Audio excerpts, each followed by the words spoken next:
사랑의 하나님, 하루를 시작하며 예배의 자리로 불러주시니 감사합니다. 설 연휴가 지나고 다시 일상으로 돌아가는 첫날입니다. 모든 성도님들에게 새 힘을 주셔서 하나님께서 베풀어 주시는 그 은혜로 우리에게 주어진 일상의 삶을 잘 감당하게 하여 주옵소서. 오늘도 우리에게 말씀하여 주시기를 원합니다. 또 깨닫게 해 주시기를 원합니다. 또 받은 말씀으로 변화되는 삶을 살아가기를 소원합니다. 그렇게 인도해 주실 우리 주님 예수님의 이름으로 기도합니다. 아멘. 찬송가 528장 함께 찬양하시겠습니다.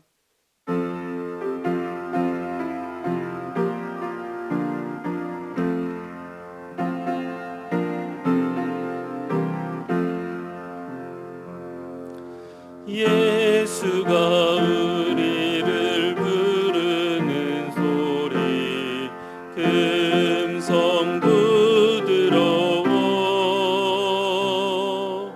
문 앞에 나와서 사면을 보며 우리를 기다리네.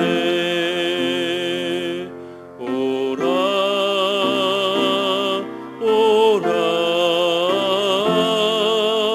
방황치 말고 오라. 죄 있는 자들아 이리로 오라. 주 예수 앞에 오라. 우리를 위하여 예비해 두신 영원한 집이 있어. 죄 많은 세상을 떠나게 될 때 영접해 주시겠네. 오라 오라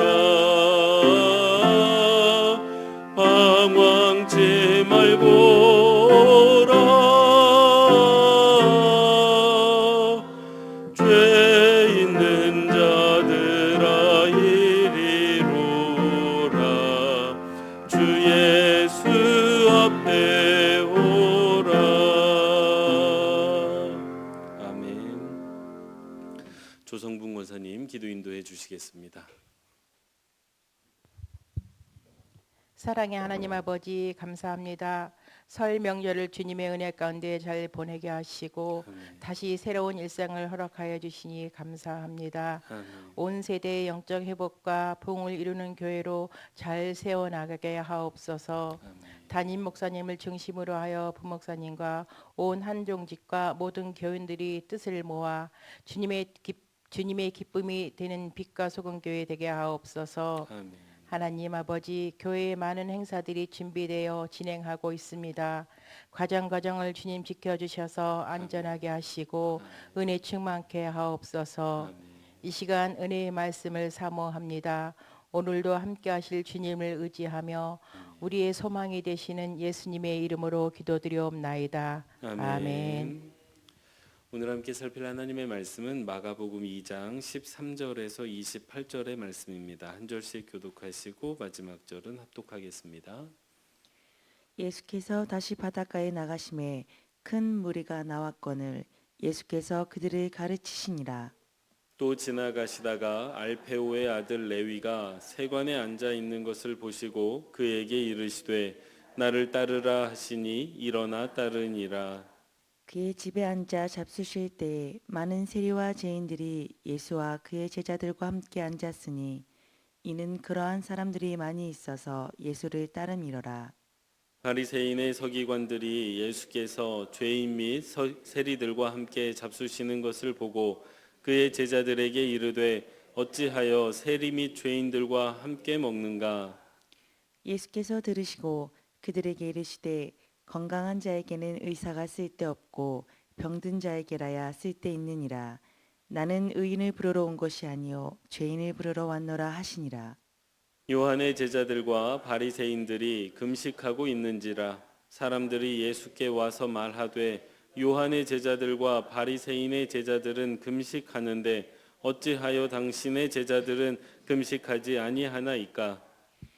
예수께서 그들에게 이르시되 혼인집 손님들이 신랑과 함께 있을 때에 금식할 수 있느냐? 신랑과 함께 있을 동안에는 금식할 수 없느니라. 그러나 신랑을 빼앗길 날이 이르리니 그날에는 금식할 것이니라. 생배 조각을 낡은 옷에 붙이는 자가 없나니 만일 그렇게 하면 기운 새 것이 낡은 그것을 당기어 헤어짐이 더하게 되느니라.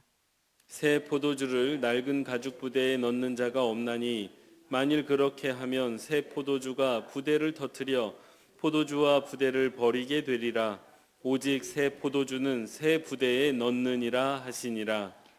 안식일에 예수께서 밀밭 사이로 지나가실새 그의 제자들이 길을 열며 이삭을 자르니 바리새인들이 예수께 말하되 보시오 저들이 어찌하여 안식일에 하지 못할 일을 하나이까?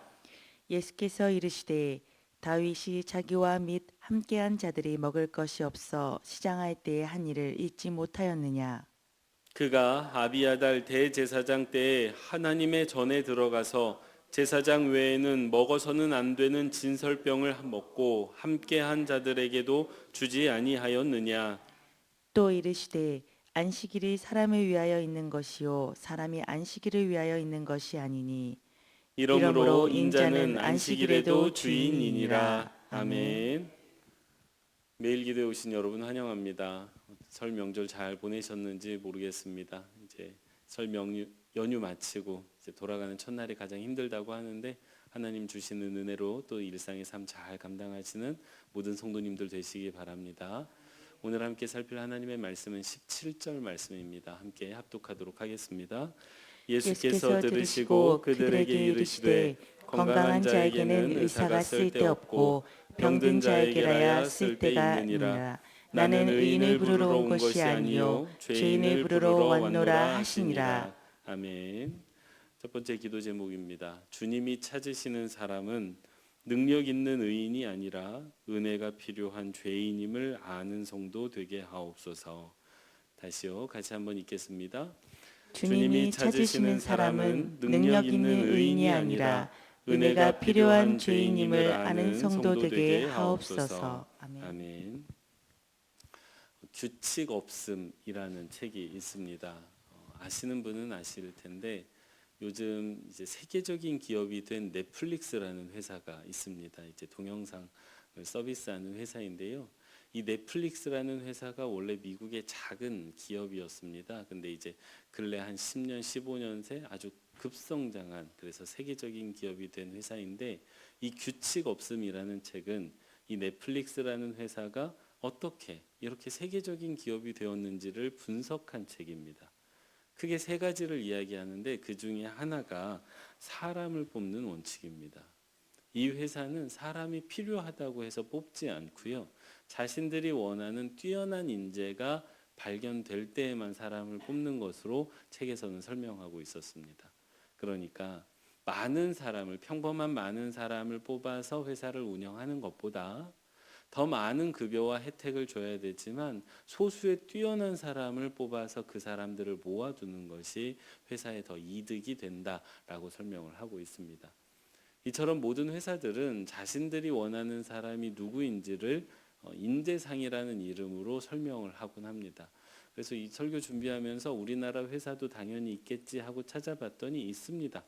대표적인 기업이죠. 삼성의 인재상을 찾아봤더니 이러더라고요.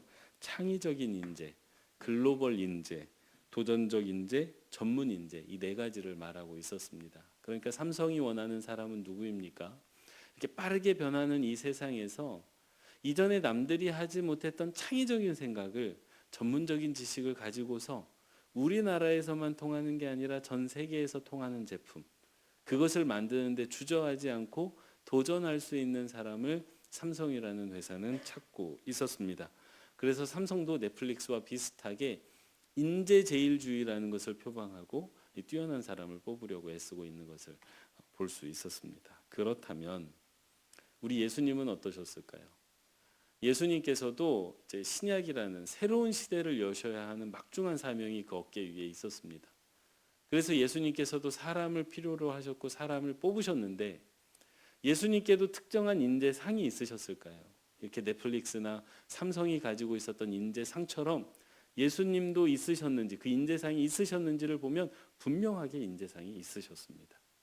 그래서 오늘 말씀을 통해서 예수님께서 원하셨던 사람, 그리고 또 뽑으셨던 사람이 어떤 사람인지 그 예수님의 인재상을 좀 살펴보려고 하는데, 이게 오늘날 우리에게도 중요한 까닭은 예수님께서 여전히 사람을 찾고 계시다는 사실 때문입니다. 먼저 예수님의 인재상을 알기 위해서는요, 예수님께서 어디에서 사람을 찾고 어디에서 사람을 뽑고 계시는지를 살펴야 합니다. 오늘 본문 14절을 보면 알페오의 아들 레위를 부르는 장면이 나옵니다. 근데 이 레위를 부르는 그 장소가 어디냐 하면 세관이라고 되어져 있습니다. 이 레위하고 예수님이 만나는 이 도시의 이름이 가버나움이라는 도시인데요. 이 가버나움에는 그 통행세를 받던, 통관세를 받던 세관이 존재했다라고 합니다. 이 통관세를 받던 세관이 뭐냐 하면 오늘날로 따지면 여러분 고속도로 톨게이트라고 생각하시면 이해하기 쉬울 것 같아요. 저희가 왜 고속도로를 통해서 어떤 도시에 도착을 하고 나면 그 톨게이트를 통과하기 전에 그 도로를 이용한 값을 내지 않습니까? 그랬던 것처럼 이 가버나움이라는 도시는 당시 북부 지역과 남부 지역을 연결하는 교통의 요지였기 때문에 이 지역을 다니는 사람들에게 통행세를 받던 그 세관이 존재했습니다. 그리고 레위는 거기에서 일을 하던 사람이에요. 그러니까 오늘날로 따지면 톨게이트에서 일하는 그 징수원들 계시잖아요. 이제 그런 일을 하던 사람이라고 보시면 되겠습니다. 그러니까 예수님께서 레위를 만난 장소, 레위를 찾으신 장소가 어디입니까? 길 위에예요. 그러니까 많은 사람들이 그냥 편하게 오가고 있는 그 길 위에서 레위를 만나셨고 레위를 부르고 계십니다. 어떤 특별한 장소에서 예수님의 제자를 찾으신 게 아니고요. 아주 일상의 평범한 장소에서 찾고 계시다는 것입니다. 근데 레위만 그러신 게 아니에요. 그 마가복음 1장 16절을 보면 예수님의 아주 핵심되는 제자 4명을 부르시는 장면이 나옵니다. 시몬과 안드레, 여기서 시몬은 베드로입니다. 그러니까 베드로를 부르시고 또 야고보와 요한을 부르시는 장면이 나오는데 그들을 부르신 곳이 어디냐? 갈릴리 해변가예요. 그들이 그 해변가에서 뭘 하고 있었냐면 그물을 정리하고 있었다라고 합니다. 그러니까 이제 조업을 마치고 이제 물고기를 팔고 이제 그 마무리 작업을 하고 있었던 거예요. 오늘날에도 이런 장면을 볼 수 있는 곳이 있습니다. 여러분 어디 가면 볼 수 있지요? 항구에 가셔서 수산시장에 가시면 이런 모습 보실 수 있습니다. 거기에 가면 이제 막 잡아온 물고기들도 있고 이제 어부들도 만날 수가 있는데요. 그러니까 예수님께서 이 베드로와 야고보와 요한과 안드레를 부르신 곳이 어디예요? 오늘날로 따지면 항구에 있는 수산시장입니다. 사람을 어디에서 찾는가를 보면, 사람을 어디에서 부르는가를 보면 그 사람이 어떤 사람을 찾고 있는지를 알 수가 있습니다. 제가 사람을 구하는데 서울대에 가서 구하고 있는 거예요. 그러면 제가 지금 어떤 사람을 찾고 있습니까? 공부 잘하는 사람, 매우 똑똑한 사람을 찾고 있다는 걸 알게 됩니다. 근데 제가 그 다음 날에는 체육대학에 가서 사람을 구하고 있어요. 어떤 사람을 찾습니까? 똑똑한 사람이 아니라 몸이 좋은 사람, 몸을 쓰는 어떤 사람을 찾고 있다는 것을 알게 되지요. 그렇다면 예수님께서 길에서 사람을 찾으시고 또 수산시장에서 사람을 찾으셨는데 어떤 사람을 찾고 계시는 것입니까? 예수님은 평범한 사람을 찾고 계세요. 아주 평범한 사람을 찾고 계십니다. 예수님께서 뛰어난 사람, 공부를 많이 한 사람, 사회적으로 성공한 사람, 존경받는 사람을 찾고 계시지 않습니다. 예수님께서 그런 사람을 찾으셨다면 길에서 또는 수산시장에서 사람을 찾을 게 아니라 예루살렘에서 찾으셨을 거예요. 왜냐하면 그런 사람들은 전부 예루살렘에 모여 있었거든요. 근데 예수님이 거기서 사람을 찾지 않으시고 길에서 찾고 계시고 수산시장에서 찾고 계세요. 오늘날로 따지면 이마트에서 사람을 찾고 계시는 거예요. 평범한 식당에서 일하는 사람들 가운데 사람을 찾고 계십니다. 우리는 내가 부족하기 때문에 주님께서 나를 부르시기에 나는 참 연약하고 나는 참 부족한 사람이다. 그래서 난 참 자격이 없고 참 쓰임받을 자격이 없다라고 생각하는 사람이 많습니다. 저도 그런 생각이 있어요. 왜냐하면 세상이 사람을 그렇게 뽑고 있기 때문에. 그리고 나도 그렇게 사람을 평가하고 있기 때문에 주님도 나를 그렇게 평가하실 거라고 보니까 나는 자격이 없는 것처럼 느껴집니다. 그런데 예수님은요, 성경을 정직하게 보면 아주 평범한 곳에서 아주 평범한 사람을 부르고 계시다는 것을 우리가 기억해야 합니다. 두 번째로 예수님이 찾으시는 인재상을 알기 위해서는 예수님께서 어떤 사람을 주목하고 계시는가를 봐야 됩니다. 분명히 예수님께서 모든 사람 가운데 아무나 뽑으신 게 아니에요. 누군가를 주목해서 뽑고 계십니다. 그거를 봐야 되죠. 이번에 마가복음 말씀을 이제 사순절이 딱 시작하면서 같이 마가복음 본문이 시작되고 있습니다. 그래서 저도 이제 마가복음 말씀을 1장에서부터 다시 묵상을 하고 있는데 이번에 묵상하다가 새롭게 발견하게 된 패턴 한 가지가 있었습니다. 그게 뭐냐 하면요, 마가복음에서는 많은 사람에 대해서 짧게 언급한 이후에 바로 곧바로 이어서 한 사람을 주목하는 패턴이 나오고 있다는 것이에요. 오늘 본문에서도 13절을 보면 예수님 주변에 예수님이 바닷가에 나가셨을 때 큰 무리가 예수님께 나왔다라고 되어져 있습니다. 사실 우리는 이 표현에 마음을 빼앗깁니다. 큰 무리잖아요.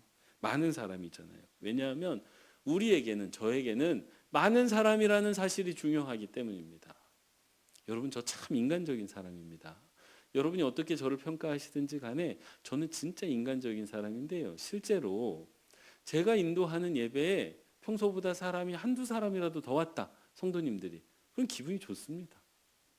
제가 인도한 예배 조회수가 다른 때보다 조금 더 높다, 뭐 크게 높지도 않아요, 뭐 한 10회 높다, 그럼 기분이 좋아요. 왜냐하면 우리는 숫자가 중요하거든요. 그래서 큰 무리가 예수님께 모였다고 하면 큰 무리의 금세 마음을 빼앗깁니다. 근데요, 성경은 정확하게는 예수님께서는 이 큰 무리에 주목하지 않으십니다. 자세히 언급하지 않으세요. 그리고 곧바로 이어서 한 사람, 알페오의 아들 레위에게 주목하십니다. 그리고 레위에 대해서 길게 이야기하세요. 근데 이 패턴이 마가복음에 계속 반복됩니다.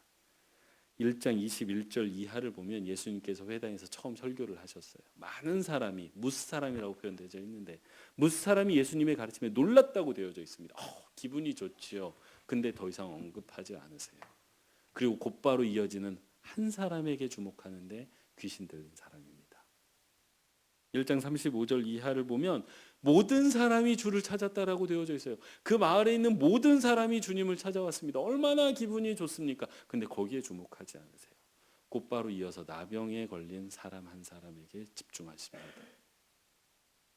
2장에서도 이 패턴이 반복됩니다. 2장 2절에 보면 많은 사람이 또 모여 있습니다. 그런데 예수님은 그 많은 사람에게 주목하지 않으시고 거기에서 한 사람, 중풍병자죠, 지붕을 뚫고 달아내렸던 그 사람에게 주목하십니다.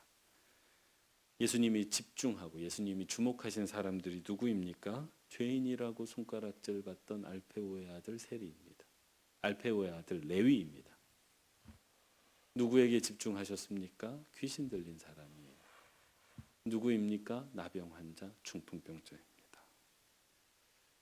이 중에 단 한 사람도 저라면 주목하지 않았을 겁니다. 정직하게 말씀드리는데 저라면 주목하지 않습니다. 오히려 회피했겠지요. 근데 주님은 놀랍게도 이 사람들에게 집중하고 계실 뿐만 아니라 이 사람들을 인재로 뽑고 계십니다. 사랑하는 성도 여러분, 예수님이 찾으시는 인재는 누구입니까? 첫째는 평범한 사람이요, 둘째는 온전하지 않은 사람입니다. 이런 예수님의 인재상이 놀라운 까닭은요, 그 누구도 이런 기준을 가지고 사람을 뽑지 않기 때문입니다. 그렇다면 왜 예수님이 이런 사람을 뽑으셨을까요? 우리는 이유에 주목해야 됩니다. 그들이 불쌍했기 때문이에요. 예수님이 긍휼히 여기시는 마음으로 이 사람들을 뽑으신 걸까요? 아닙니다. 아니에요. 그거 아닙니다.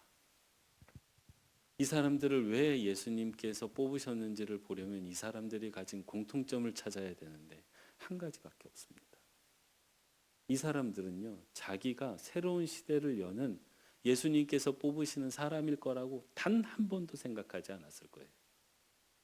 알페오의 아들 레위는요, 자신이 그렇게 많은 욕을 먹으면서 살았기 때문에 자기가 중요한 사람이 될 거라는 기대, 모든 사람의 사랑을 받고 아주 중요한 하나님의 일을 감당할 거라는 것을 단 한 번도 생각하지 않았을 겁니다. 수산시장에서 일하던 그 베드로는, 야고보는, 요한은, 안드레는 자신이 하나님의 부르심을 받아 그 새로운 시대를 여는 아주 중요한 12사도가 될 거라는 생각을 단 한 번도 하지 않았을 거예요. 귀신 들린 사람은, 중풍병 걸린 사람은, 나병 환자는 마찬가지입니다. 자신이 받은 이 부르심이 자신의 공로나 능력이 아니라 하나님의 은혜일 수밖에 없다는 것을 아는 사람, 그 사람을 주님은 찾고 계시고 부르시고 계십니다. 그러니 주님이 찾으시는 인재는 누구입니까? 아주 간단하게 말해서 은혜를 아는 사람이에요. 내가 받는 이 은혜가 온전한 하나님의 은혜인 걸 아는 사람, 그래서 그걸 고백할 수밖에 없는 사람을 주님은 찾으시고 부르시고 계시다는 것을 믿으시기 바랍니다. 사랑하는 성도 여러분, 이 예수님의 인재상을 통해서 우리가 깊이 깨닫게 되는 한 가지가 더 있습니다. 그게 뭐냐 하면 예수님은 사람을 쓰기 위해서 부르시는 게 아니라는 거예요.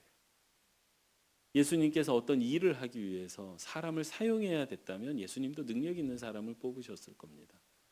근데 사람을 그렇게 부르지 않으셨어요. 사람을 쓰기 위해서 부르신 게 아니라 사람을 살리기 위해서 부르시고 계시기 때문에, 사람을 구원하기 위해서 부르시고 계시기 때문에, 사람을 그런 눈으로 보고 계시기 때문에 죄인이 눈에 들어오는 겁니다. 병자가 그래서 눈에 들어오는 거고요. 그래서 소외된 자들이 눈에 들어오는 겁니다. 살려야 되니까요. 예수님은 사람을 쓰기 위해 부르신 게 아니라 살리기 위해 부르시고 계시다는 것을 꼭 기억하시는 저와 여러분 되시기 바랍니다. 사랑하는 성도 여러분, 예수님이 사람을 왜 부르셨습니까?